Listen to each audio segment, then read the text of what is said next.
नमस्कार सर्वांना. मी रामजी. आपल्या टेक सरकारी या मराठी यूट्यूब चॅनलवरती मी तुमचं मनापासून स्वागत करतो.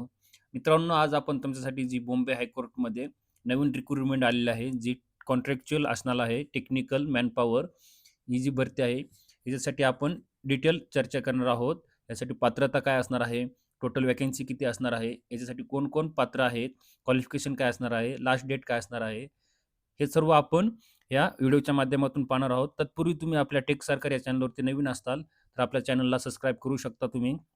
जसे की मी व्हिडिओ बनवल्याच्या नंतर तुम्हाला नोटिफिकेशन येईल. गव्हर्नमेंट स्कीम, गव्हर्नमेंट जी-आर, गव्हर्नमेंटच्या जे नवीन लेटेस्ट रिक्रुटमेंट असतील, योजना असतील, ह्याच्यावरती सर्व आपण व्हिडिओ बनवत असतो, टाकत असतो. त्याच्यामुळे तुम्हाला हे व्हिडिओ टाकल्याच्यानंतर नोटिफिकेशन येईल. त्याच्यामुळे तुम्ही बेल आयकॉनला प्रेस करा, लाईक करा आणि हा व्हिडिओ जास्तीत जास्त शेअर करा, जेणेकरून सर्वांना हा व्हिडिओचा आणि भरतीचा फायदा होईल. चला तर आपण आपली जी बॉम्बे हायकोर्टमध्ये जी कॉन्ट्रॅक्च्युअल भरती आलेली आहे, याची सर्व आपण डिटेल या व्हिडिओच्या माध्यमातून पाहणार आहोत. हा व्हिडिओ तुम्ही शेवटपर्यंत नक्की पहा. तुम्हाला नक्कीच याचा फायदा होईल. काय आहे जी टेक्निकल मॅनपॉवर कॉन्ट्रॅक्च्युअल भरती आहे, जी 29 पोस्ट असणार आहेत. सीनियर सिस्टम ऑफिसर, जे सीनियर सिस्टम ऑफिसर आहे ह्या पदासाठी हे टोटल 29 वॅकन्सी असणार आहेत आणि 54 वॅकन्सी असणार आहेत सिस्टम ऑफिसर, जे बॉम्बे हायकोर्टमध्ये असणार आहे. बॉम्बे हायकोर्टच्या अधिपत्याखालील जे आपले बेंच आहेत आणि जे डिस्ट्रिक्ट कोर्ट, तालुका कोर्ट आहे, तिथे ही सर्व टोटल वॅकन्सी असणार आहे. टोटल वॅकन्सी असणार आहे इकडे 83 वॅकन्सी असणार आहेत टोटल. सीनियर सिस्टम ऑफिसर आणि सिस्टम ऑफिसर हे काय आहे, तुम्हाला 1 जानेवारीपासून म्हणजेच आजपासून हे फॉर्म चालू झालेले आहेत. वेबसाईटवरती नोटिफिकेशन आलेलं आहे, पाहू शकता आपण. आणि टोटल तुमची लास्ट डेट असणार आहे, तुमच्याकडे 15 दिवस असणार आहेत टोटल फॉर्म भरण्यासाठी. 1 तारखेपासून ते 15 जानेवारीपर्यंत तुम्ही हे फॉर्म भरू शकता. 5:30 वाजेपर्यंत तुम्ही 15 तारखेच्या फॉर्म भरू शकता. 1 जानेवारीपासून ते 15 जानेवारी 2026 पासून हे फॉर्म स्टार्ट झालेले आहेत. आपण क्वालिफिकेशन डिटेल पाहूया इकडे. क्वालिफिकेशन काय आहे? तुमची जी सीनियर सिस्टमची पोस्ट असणार आहे, सीनियर सिस्टम ऑफिसर, जी 1 नंबरची पोस्ट आहे सीनियर सिस्टम ऑफिसर, त्यासाठी तुम्हाला मस्ट होल्ड अ डिग्री, म्हणजे तुम्हाला बी-ई, बी-टेक किंवा कॉम्प्युटर सायन्समध्ये, इंजिनिअरिंगमध्ये, आय-टी, इन्फॉर्मेशन टेक्नॉलॉजीमध्ये तुमचं master of computer application MCA झालेलं असेल, इलेक्ट्रॉनिकमध्ये असेल, विथ तुम्हाला 5 इयरचा एक्सपिरियन्स लागेल इकडे. आणि तुमच्याकडे मस्ट म्हणजे तुम्हाला कंपल्सरी जे नेटवर्क सर्टिफिकेट असेल, त्याची आवश्यकता लागणार आहे तुम्हाला. आणि ऑरमध्ये तुम्हाला हे ॲडिशनल मायक्रोसॉफ्ट सर्टिफाईड सिस्टम इंजिनिअरचं जे सर्टिफिकेट असेल, रेड हॅटचं सर्टिफिकेट असेल, हे तुम्हाला ॲडिशनली त्याच्यामध्ये लागणार आहे. टोटल नंबर ऑफ वॅकन्सी किती आहेत इकडे? 29 वॅकन्सी आहेत. आणि तुम्हाला मंथली स्टायपंड किती भेटणार आहे? तब्बल ₹46,000 तुम्हाला कन्सोलिडेटेड पे, म्हणजे तुम्हाला हे पे भेटणार आहे. कॉन्ट्रॅक्च्युअल आहे ही वॅकन्सी. आपली दुसरी वॅकन्सी जी आहे, सिस्टम ऑफिसर, तुम्हाला सिस्टम ऑफिसरसाठी same B E, B tech, computer science, I T, information technology, M C A or equivalent, म्हणजे तुमच्याकडे इक्विव्हॅलेंट म्हणजे तुमच्याकडे ए-आय-सी-टी-सी किंवा यू-जी-सी मान्यताप्राप्त कॉलेजमधून तुमच्याकडे बी-सी-ए, बी-सी-एस किंवा MSc computer science, MSc IT, ह्या सर्व डिग्री असतील तर तुम्ही हा सिस्टम ऑफिसरसाठी फॉर्म भरू शकता. इक्विव्हॅलेंट आहात तुम्हाला बी-सी-एस किंवा बी-एस-सी कॉम्प्युटर सायन्स असेल, एम-एस-सी आय-टी असेल, एम-एस-सी सी-एस असेल, तरी तुम्ही ह्या पदासाठी अप्लाय करू शकता. आणि विथ म्हणजे तुमच्याकडे 1 इयरचा एक्सपिरियन्स तुम्हाला कंपल्सरी लागणार आहे मित्रांनो इथे. 1 इयरचा एक्सपिरियन्स लागणार आहे. आणि एंडमध्ये तुम्हाला काय दिलंय? मस्ट नेटवर्क सर्टिफिकेशन, म्हणजे तुमच्याकडे नेटवर्कचं सर्टिफिकेट असलेलं गरजेचं आहे तुम्हाला. आणि ॲडिशनली तुम्हाला जे रेड हॅक किंवा मायक्रोसॉफ्टचे जे सर्टिफिकेट असणार आहेत ते लागणार आहेत. टोटल इकडे वॅकन्सी असणार आहेत सिस्टम ऑफिसरच्या 54 वॅकन्सी आहेत. आणि तुम्हाला इथे सॅलरी ₹40,000 असणार आहे सिस्टम ऑफिसर या पदासाठी. आपण इकडं महत्त्वाचं इन्स्ट्रक्शन पाहूया. काय तुम्हाला बॉम्बे हायकोर्टच्या साईटवरती जाऊन हा फॉर्म भरायचा आहे. 1 तारखेला म्हणजेच आजपासून हा फॉर्म भरण्यास सुरुवात झालेली आहे आणि शेवटची डेट आपल्याकडे 15 जानेवारी ही तारीख असणार आहे. तुमच्याकडे ॲट द टाईम इंटरव्ह्यूच्या वेळेस तुमच्याकडे 2 passport size photograph, original character certificate लागणार आहे तुमच्याकडे. ते पण कोणाचं लागणार आहे original character certificate? Two respected person. तुमच्याकडे गॅझेटेड ऑफिसर किंवा गव्हर्नमेंट सर्वंट्स तुमचे रिलेटिव्ह सोडता, म्हणजे तुमचे जवळचे सोडता, तुमच्या बाहेरच्या कोणत्याही गॅझेटेड ऑफिसर, तहसीलदार, नायब तहसीलदार असेल, पी-एस-आय असेल किंवा एखाद्या कॉलेजवरचे प्राध्यापक असतील, युनिव्हर्सिटीमधील प्राध्यापक असतील किंवा तुमचे जे आउटसाइडचे जे कोर्टामधील गॅझेटेड ऑफिसर असतील, हे सर्व तुमच्याकडे कॅरेक्टर सर्टिफिकेट त्या 2 लोकांचं लागणार आहे. तुम्हाला हे सर्व इंटरव्ह्यूच्या वेळेस जर सबमिट करायचं आहे.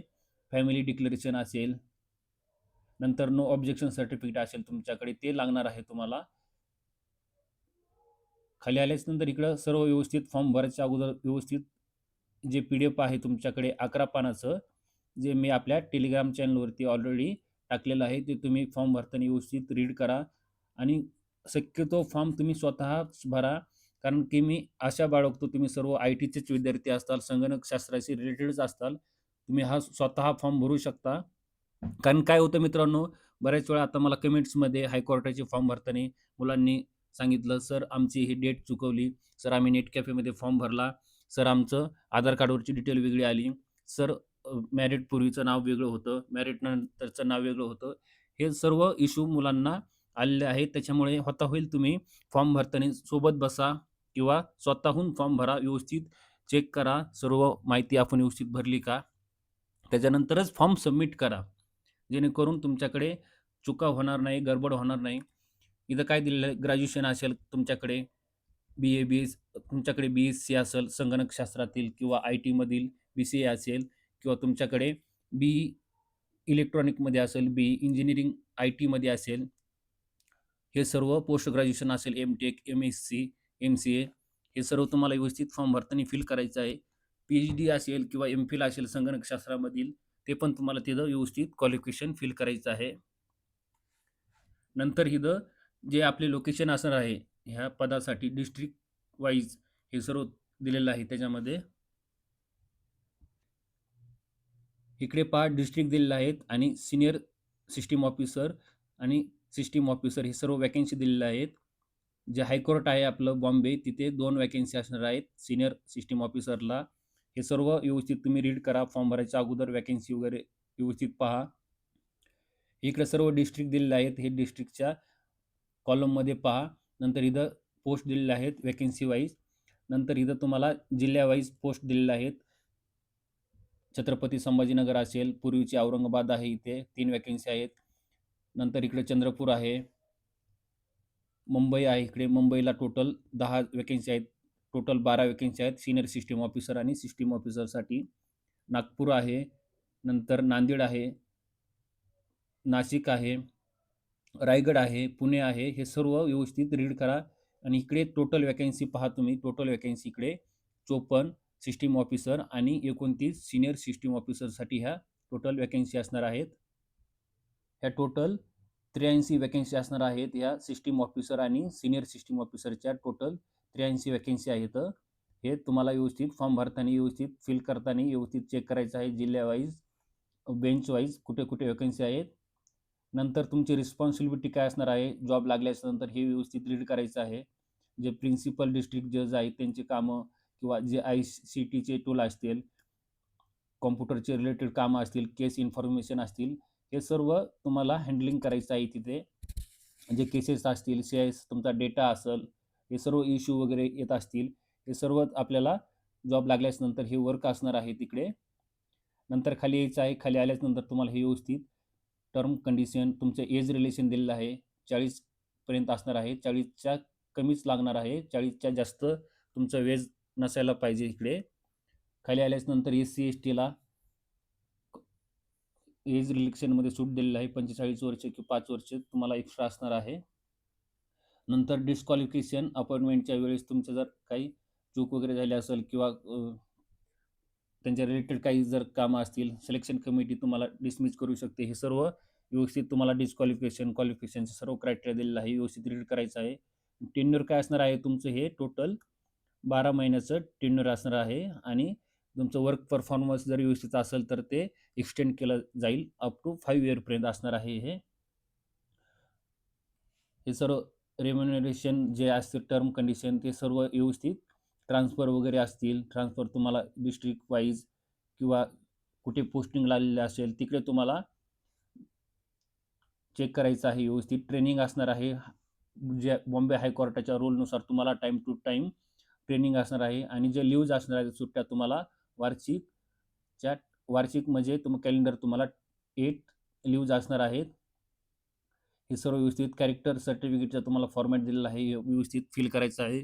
गेजेटेड ऑफिसरचंच तुम्हाला हे व्यवस्थित टाकायचं आहे. तुम्हाला सिग्नेचर विथ त्यांचं नेम, ॲड्रेस हे सर्व ऑक्युपेशन जे आहे, मोबाईल नंबर हे सर्व व्यवस्थित सिलेक्ट झाल्यानंतर आपल्याला हे सर्व पाठवायचं आहे.